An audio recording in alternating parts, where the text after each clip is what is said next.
लेकिन राहुल गांधी रायबरेली बहुत बड़े मार्जिन से जीते हैं, उनका जोश हाई है। अभी उन्होंने जम्मू कश्मीर में आतंकी घटना के मुद्दे पर घेरा है और जवाब मांगा है आपकी सरकार से, तो वो तो ये प्रश्न पूछ रहे हैं ना जो जनता भी जानना चाहेगी।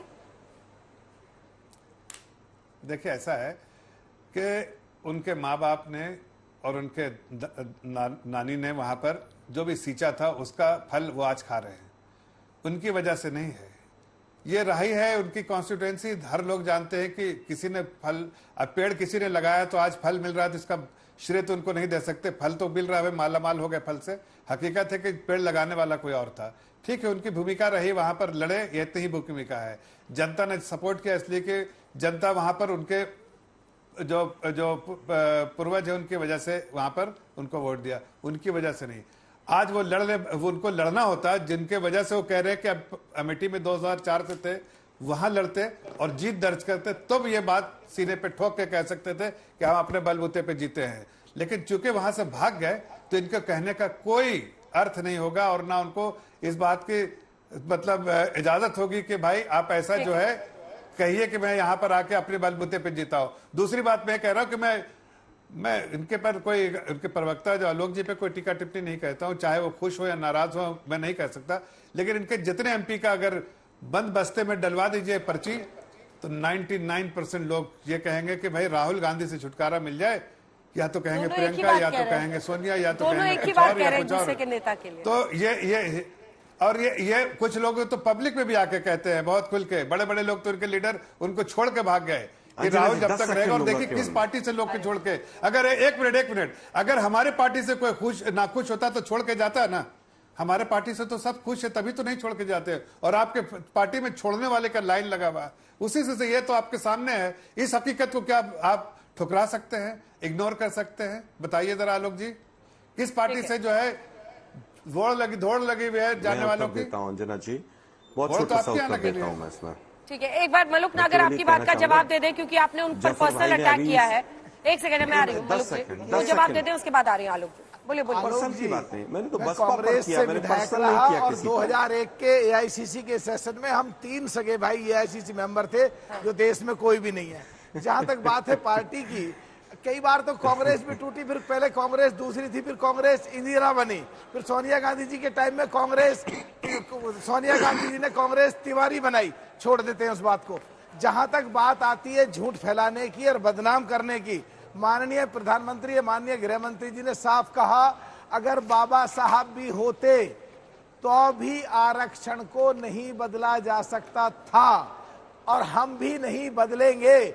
उसके बाद भी झूठ बोलते रहे, झूठ कहते रहे। एक बात मुझे कहनी है अंजना जी आपके शो पे, कि राहुल गांधी जी ने स्वीकारा है कि जब इंदिरा गांधी जी प्रधानमंत्री थी, प्रधानमंत्री कार्यालय में जाते थे। जब राजीव गांधी जी प्रधानमंत्री थे, प्रधानमंत्री कार्यालय जाते थे। जब मनमोहन सिंह जी प्रधानमंत्री थे, प्रधानमंत्री कार्यालय जाते थे। वो पिछड़ों के और दलितों के काम उस तरह नहीं हुए जिस तरह होना चाहते हैं। तो ये एडमिट फैक्ट है कि कांग्रेस कार्यकाल में, तीनों माननीय प्रधानमंत्रियों के कार्यकाल में पिछड़ों के और दलितों के काम नहीं हुए। मैं सदन में बैठा हुआ देखता हूं कि सदन में माननीय प्रधानमंत्री आते हैं और कहते हैं मैंने पिछड़ों के इतने मिनिस्टर बनाए, दलितों के इतने मिनिस्टर बनाए।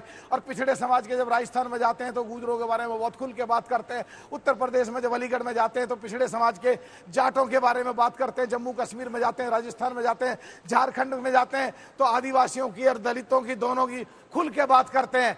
मेरे हिसाब से राहुल गांधी जी ने एडमिट कर लिया है, आप भी एडमिट करो कि पिछड़ों के और दलितों के, और मैं DOPT and law justice standing committee में हूं। कांग्रेस के कार्यकाल में 60-70% सीटें खाली पड़ी रहती थी, आज भी करीब 30-35% खाली हैं। इनको इनके हक नहीं मिले तो अब नकली बातें ना करें, घड़ियाल में आंसू ना निकालें, असलियत में एडमिट करें कि पिछड़े और दलितों के हक मारे हैं कांग्रेस ने और झूठ फैला करके। जवाब दे। देखिए, मुझे लगता है कि हम तो बार बार कह रहे हैं कि जातिगत और आर्थिक सर्वेक्षण होना चाहिए और जनगणना होनी चाहिए।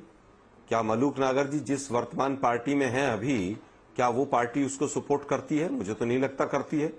और जाटों के साथ और गुजरों के साथ और तमाम जो 10 साल में हुआ है किसानों के साथ, उसको तो पूरे देश ने देखा है। किसानों की बेटियों के साथ और अजय टेनी का और तमाम लोगों का क्या हुआ है। तो इसलिए कम से कम बीजेपी के सहयोगी लोग जिस तरह की बातें कर रहे हैं उस पर अपनी समीक्षा करें। आप कह रहे हैं जातिगत और दलित और एससीओ का कुछ नहीं हुआ। अरे बनारस में भाई सीवर साफ करते हुए 32 लोगों का देहांत हो गया पिछले 10 साल में। किसी बीजेपी के एक साथी की कोई स्टेटमेंट आ गई हो तो बता दीजिए। खैर वापस आते हैं कि अहंकार किसमें था और क्या था। अभी मैं हंसा इसलिए था कि जफर भाई ने शुरुआत की कि वहां सब कुछ गांधी फैमिली है और अब कह रहे हैं कि गांधी फैमिली की वहां कोई हैसियत नहीं है।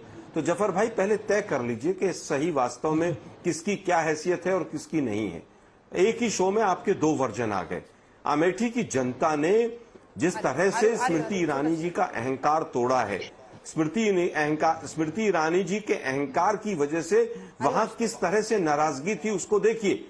ये केवल पूर्वजों की वजह से नहीं होता कि पूर्वजों ने अच्छे काम किए, हम वर्तमान में भी अच्छे काम कर रहे हैं, लेकिन आपको तो 5 साल में पैक करके वापस दिल्ली भेज दिया।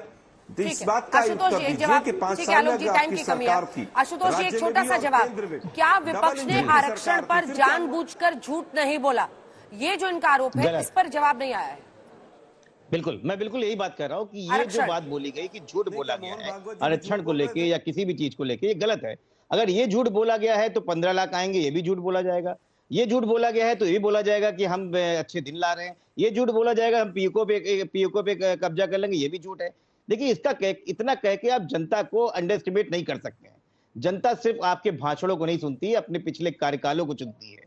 और पिछले कार्यकाल में कम से कम भारतीय जनता पार्टी ने गरीब, दलित, पिछड़े, अल्पसंख्यकों के साथ जो किया है वो पूरे देश ने, पूरे विश्व ने देखा है। वो अपने बारी का इंतजार कर रही थी और उसने जब 1.5 लाख की मार्जिन पे गिरा दिया प्रधानमंत्री मोदी को, तो समझा दिया है कि आप कहां पर हैं। ठीक है, टाइम खत्म हो गया। बिल्कुल जफर साहब, छोटा सा जवाब।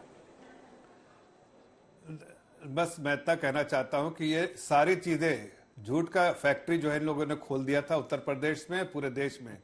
लेकिन जनता समझदार है, सही कह रहे हैं आशुतोष जी, जनता समझदार है। उन्होंने समझदारी का इस्तेमाल किया और आपको वही ऑपोजिशन में बैठा के रखा है, जहां आपकी जगह थी वहीं बैठा के रखा है। देश को एक अच्छी लीडरशिप की जरूरत थी, जनता ने एक अच्छे लीडर को चुना है और एक अच्छे लीडरशिप के लीडरशिप पे देश आगे बढ़ रहा है। जनता भी यही चाहती थी और जनता के आशीर्वाद से देश आगे बढ़ता रहेगा। जनता के हित में कर, जनता के आशीर्वाद से हम आगे बढ़ गए। देखिए अंजना जी, जो कांग्रेस लेकिन ने विपक्ष भी मजबूत चुना है देश की जनता ने। कांग्रेस ने हमेशा पिछड़ों को धोखा दिया। चौधरी चरण सिंह को 40 दिन में कुर्सी से उतार दिया, चौधरी चरण सिंह जी को भारत रत्न दिया, राजेश पायलट को कभी कैबिनेट मिनिस्टर नहीं बनाया, सचिन पायलट को आगे चेहरा रख के पिछड़ों में राजस्थान में धोखा दिया, उसको मुख्यमंत्री नहीं बनाया। कांग्रेस हमेशा पिछड़ों के और दलितों के खिलाफत करती रही, वोट लेती रही, शोषण करती रही, दिया कुछ नहीं उन्हें हमेशा।